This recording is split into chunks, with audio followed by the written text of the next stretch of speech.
Hello, everyone. So today I'm going to be kind of talking about a topic that I've kind of had on my mind for a little bit, and I kind of just want to make a video about it. So that's essentially what this is going to be. And kind of what I'm talking about, as the title says, is how the concept of something being niche or small is like fading away and isn't really a thing anymore.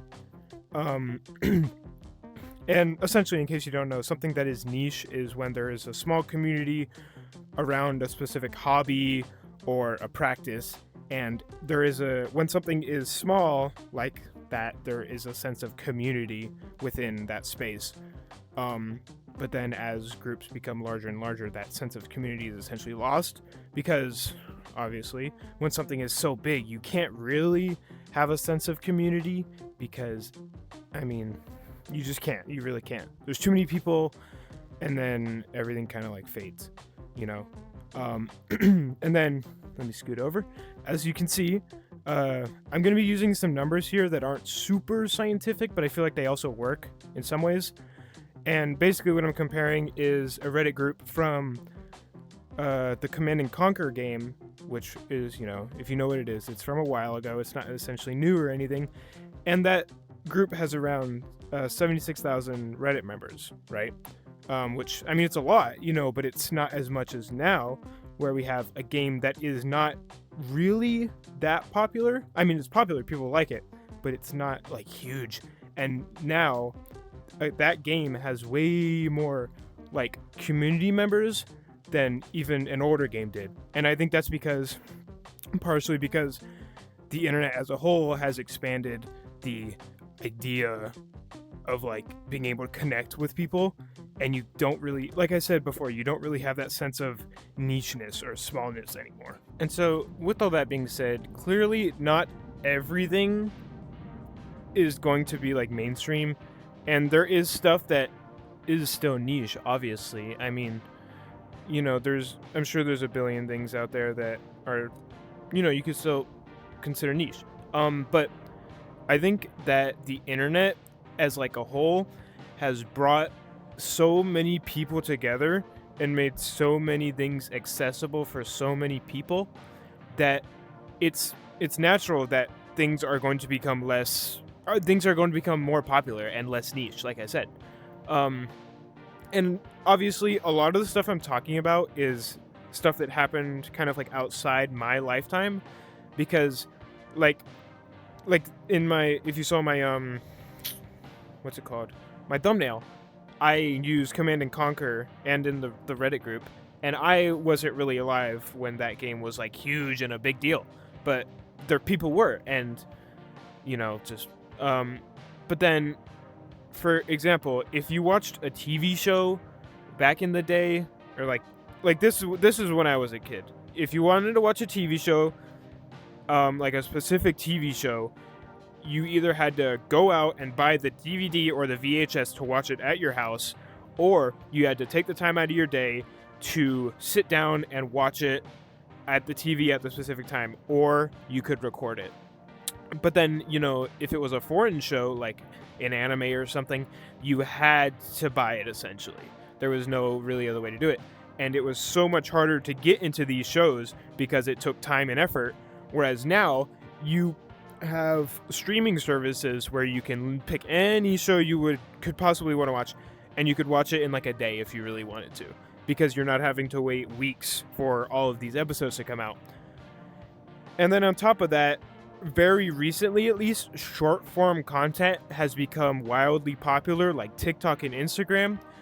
And that this whole idea of nicheness becoming like not being a thing anymore is even more true when it comes to that, because you consume so much more content in a given time when you're on TikTok or Instagram than if you were to watch a TV show or watch a full-length video on YouTube like this one. It's like you're sitting in your bed and you're scrolling through videos for possibly hours on end.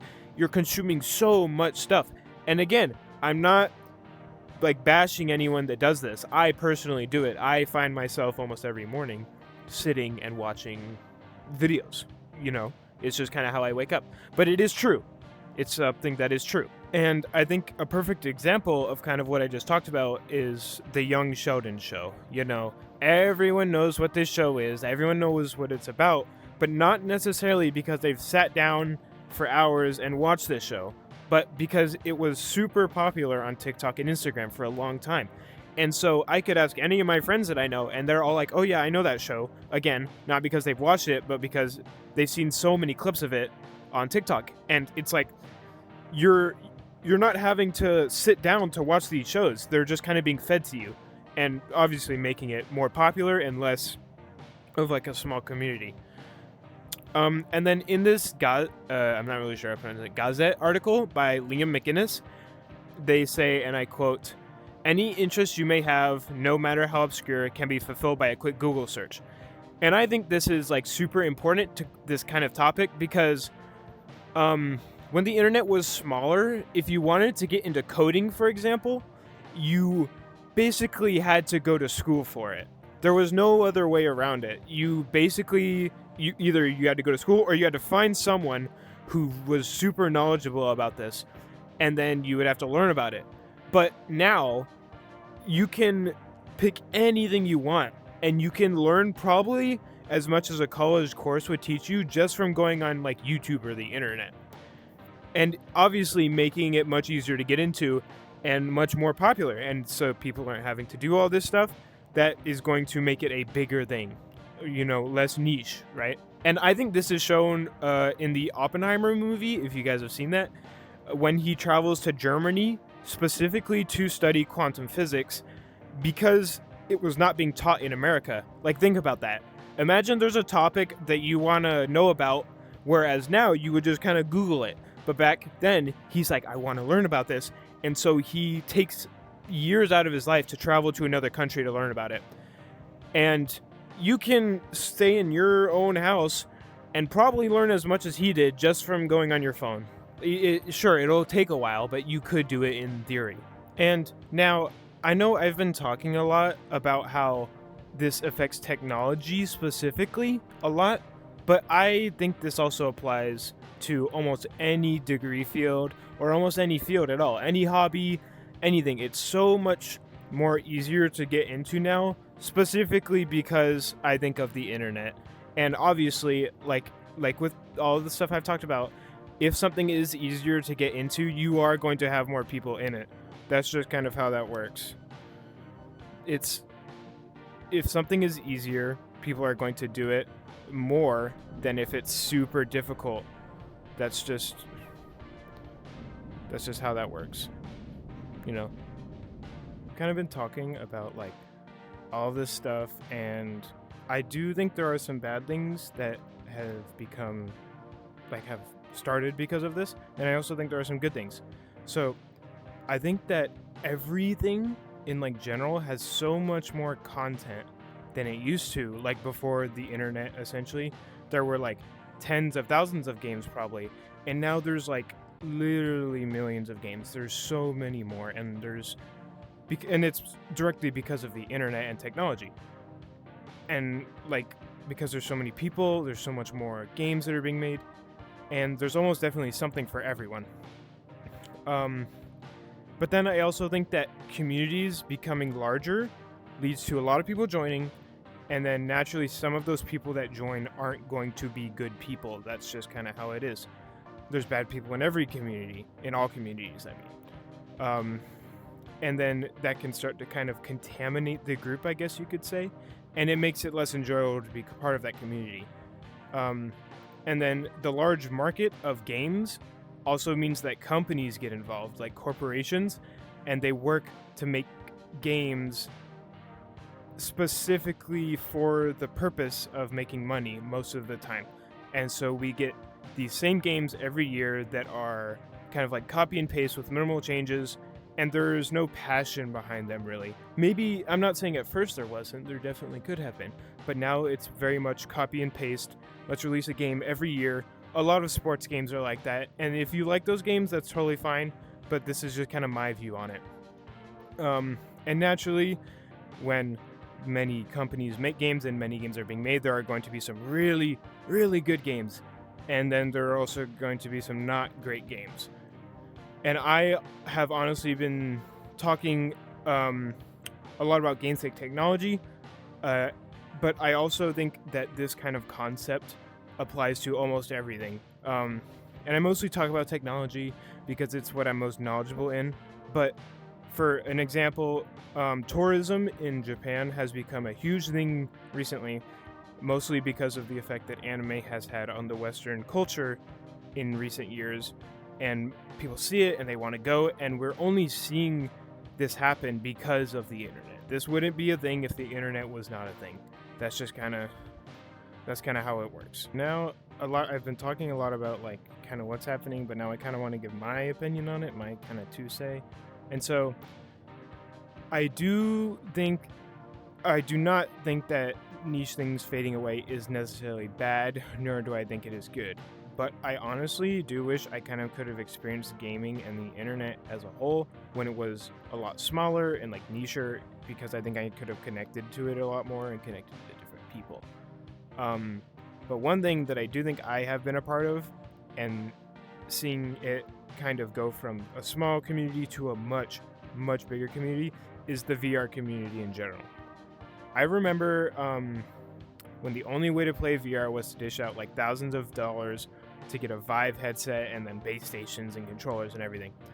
And then even then, it wasn't nearly as good as it is now. It was like good, but it wasn't what it is today.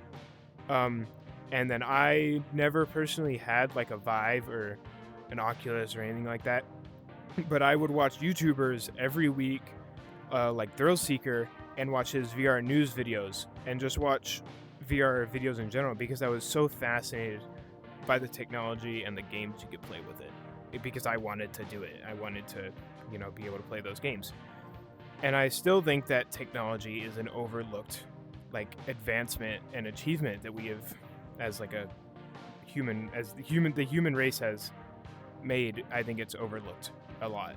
But in recent years, VR has become so much more accessible to so many more people, mainly because of the rise of standalone headsets like the Oculus Quest and then the Meta Quest now, as it's called. And it's so much cheaper and so much easier to get, and so obviously more people are going to get into it. And I think that comes with good things, like people are able to experience it. So many more people are able to experience this amazing technology for themselves. But also it leads to problems, like if you guys have ever been on any social VR game, you know that a good amount of the people on them are little kids, and that can just be a little annoying. And again, I'm not saying that VR becoming popular and more accessible is bad in any way. I'm just saying that it has something that has happened. It is a thing. There's no like denying that. Well, that's going to be all for the video. I hope you guys enjoyed the video or got some sort of entertainment out of it. I hope somebody likes kind of what I try to do with this video. I try to make it somewhat entertaining and like original, so I like switched avatars and worlds and games at times to try and give it sort of a, I don't know, something interesting to like look at. If you like the video, please like, that'd be cool. And then if you want to not argue, but if you want to talk about anything that I said in the video, feel free to comment. I might look at it, I might not, we'll see. But either way, thank you for watching. I hope you have a good day.